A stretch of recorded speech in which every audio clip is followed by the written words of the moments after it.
Halo guys, perkenalkan saya Melania Sindang dengan NIM 200830000053. Kali ini saya akan membahas UTS Sistem Analisis Desain tentang UML. UML merupakan suatu metode dalam pemodelan secara visual yang digunakan sebagai sarana perancangan sistem berorientasi objek atau suatu bahasa standar visualisasi, perancangan, dan pendokumentasian sistem, atau dikenal juga sebagai bahasa standar penulisan blueprint sebuah software.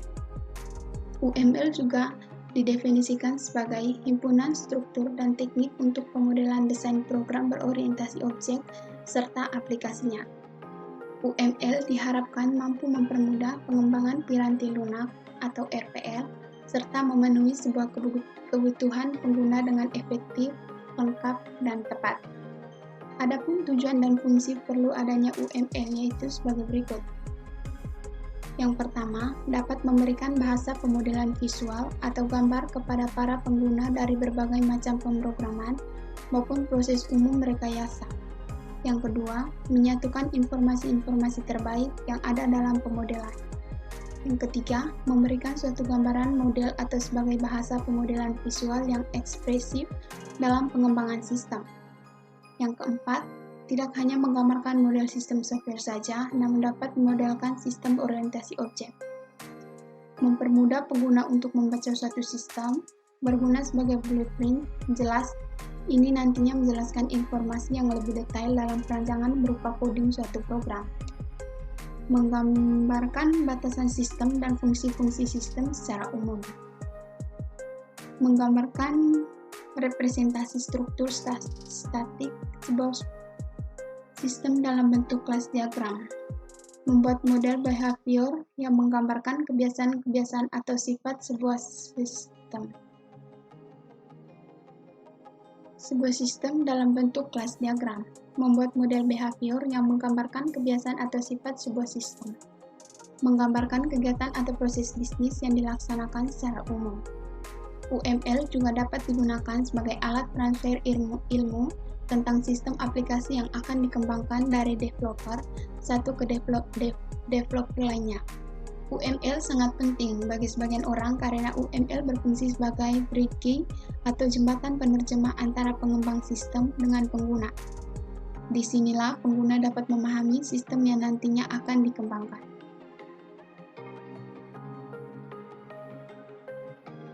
Contoh UML yang digunakan saya atau yang saya pakai di sini adalah UML perangkat lunak antrian pada klinik kesehatan kimia farmakologi. Untuk melakukan pemodelan perangkat lunak antrian pada klinik kesehatan ini digunakan pemodelan Unified Modeling Language atau UML. Di dalam UML terdapat 3 jenis diagram, yaitu struktur diagram, behavior diagram, dan interaction diagram. Struktur diagram ini digunakan untuk menggambarkan suatu pembentuk perangkat lunak. Behavior diagram ini digunakan untuk menggambarkan tingkah laku atau apa saja yang dapat dilakukan oleh perangkat lunak.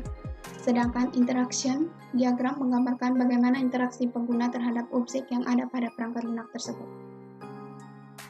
Di sini pemodelannya ada 3 jenis, pemodelan struktur, pemodelan behavior, dan pemodelan interaction dapat kita lihat.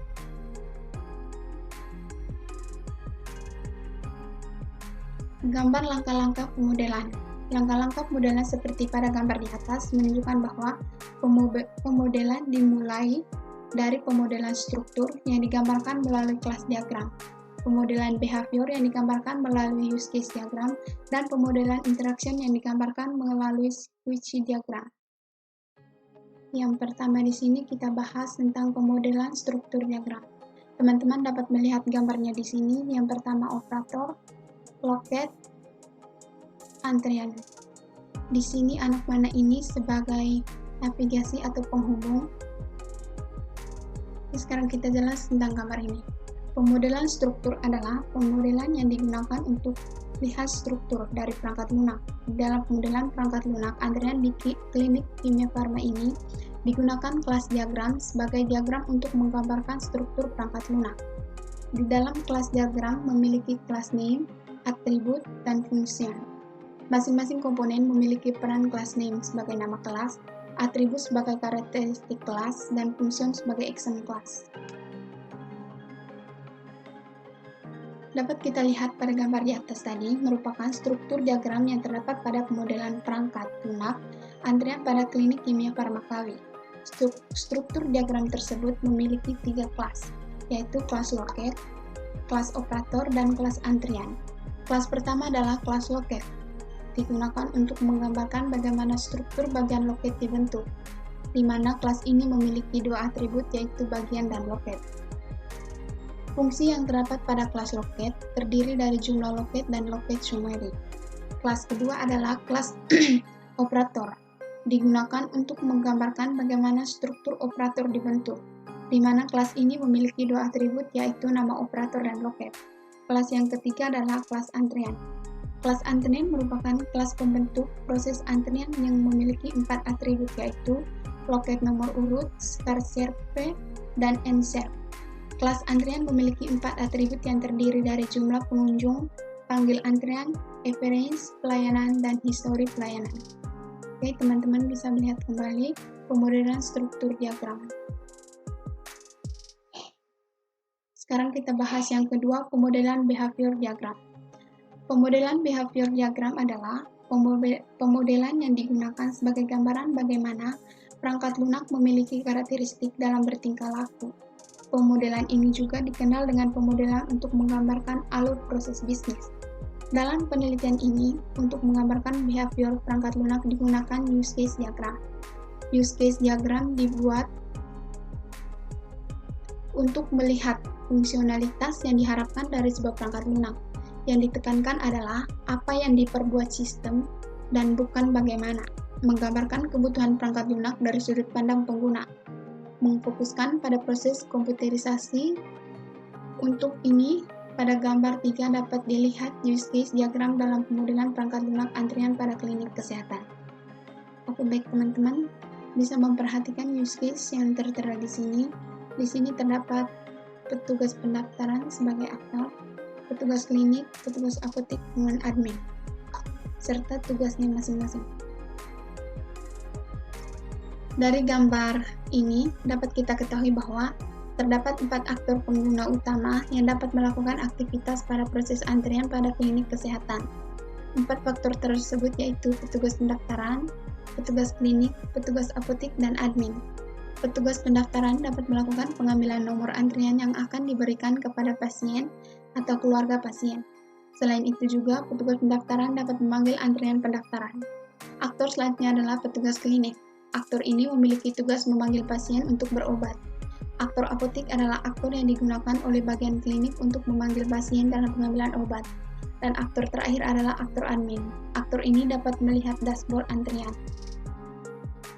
Oke, kita dapat melihatnya ulang, yaitu 4 aktor tadi, petugas pendaftaran, petugas klinik, petugas apotek, admin, dengan tugasnya masing-masing.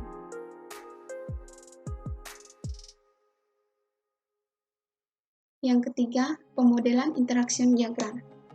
Pemodelan interaction merupakan pemodelan yang menggambarkan bagaimana pengguna atau aktor berinteraksi dengan objek yang ada pada sebuah perangkat lunak. Untuk menggambarkan pemodelan interaction dalam perangkat lunak antrian pada klinik kesehatan ini digunakan squeeze diagram.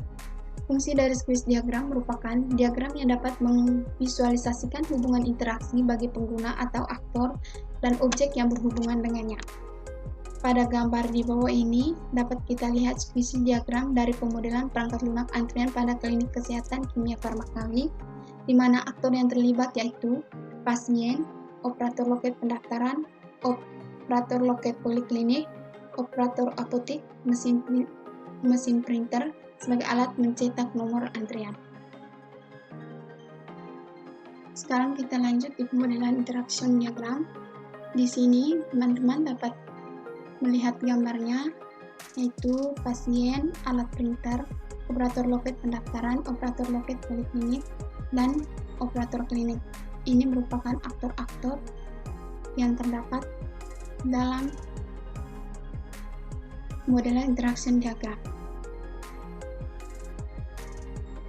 Di sini pasien dapat mengambil nomor antrian, selanjutnya menunggu panggilan antrian. Di sini printer memanggil antrian, mengisi data pasien, menunggu panggilan antrian poliklinik. Di sini yang menunggu panggilan antrian poliklinik ini merupakan pasien. Sekarang operator loket pendaftaran. Di sini panggilan antrian poliklinik merupakan tugas dari operator loket pendaftaran ini memanggil pasien antrian poliklinik, dan di sini pasien menuju poliklinik. Selanjutnya, operator loket poliklinik memanggil antrian selanjutnya, menyerahkan rekam medis data pasien. Ini tugas dari operator loket pendaftaran dan menyerahkan rekam medis data pasien ke operator loket poliklinik. Selanjutnya, di sini diagnosa tindakan oleh dokter. Di sini pemeriksaan pasien oleh dokter. Selanjutnya, tugas operator loket poliklinik ini menyerahkan resep obat yang dari dokter ke operator klinik. Dan di sini operator klinik menyiapkan obat. Di sini operator klinik memanggil antrian apotik. Dan selanjutnya pasien melakukan pengambilan obat. Kesimpulan yang dapat diambil dari pemodelan yang telah dibuat yaitu, yang pertama, pemodelan perangkat lunak antrian pada klinik dokter ini telah dilakukan menggunakan diagram UML dengan 3 jenis diagram: struktur diagram, behavior diagram, dan interaction diagram. Yang kedua, pemodelan struktur dilakukan menggunakan kelas diagram, pemodelan behavior menggunakan use case diagram, dan pemodelan interaction digambarkan menggunakan speech diagram. Yang ketiga, pemodelan ini dapat menjadi bagian yang tak terpisahkan jika proses pengembangan perangkat lunak antrian pada klinik kesehatan kimia farmakawi dilakukan. Sekian dan terima kasih presentasi dari saya. Semoga bermanfaat.